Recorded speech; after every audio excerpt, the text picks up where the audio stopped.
سلام، به سومین قسمت از ویدیوکست گپ تک خوش اومدین. من مژگان رباجزی و من امیرحسین لواسانی. خیلی خوشحالم که سومین قسمت ویدیوکست گپ تک رو داریم با هم دیگه ضبط میکنیم.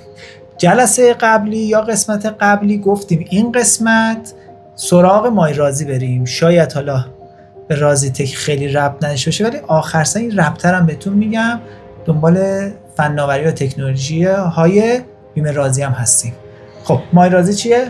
مایرازی ناحیه کاربری اختصاصی بیمه گذاره. هر بیمه گذاری تا الان هر بیمه نامه یا بیمه رازی خریداری کرده میتونه توی مایرازی بیمه نامش رو ببینه. علاوه بر اینکه میتونه بیمه نامش رو ببینه، میتونه بیمه نامش رو تمدید بکنه، میتونه اقساطش رو پرداخت بکنه، میتونه برای بیمه عمرش برداشت از اندوخته داشته باشه و اینکه اقساطش رو پرداخت کنه و الحاقیه بزنه. یه ناحیه کاربری روی سایت خودمون داشتیم، razi24.ir، ولی این خیلی ساده تره. راحت با کد ملی و شماره موبایل وارد میشید، بیمه هایی که خودتون بیمه گذارش بودین رو میبینید، بیمه نامه های بیمه شده هاتون هم میبینید. به چه معنا؟ مثلا من برای دختر خانومم بیمه نامه زندگی خریدم. خب توی ناحیه کاربری من میاد به عنوان بیمه شده، اقساطش رو پرداخت میکنم. و دیگه خدمت شما بگم یه نکته خیلی مهم داره. چرا حالا بحثشو کردیم؟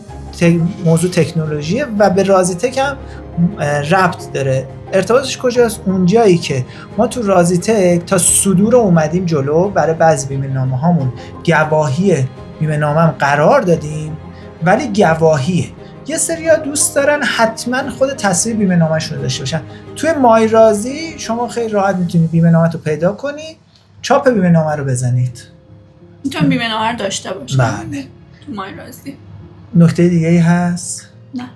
خیلی هم خوب. فکر کنم از همه قسمتامون کوتاه‌تر بود. خدا نگهدار تا هفته آینده.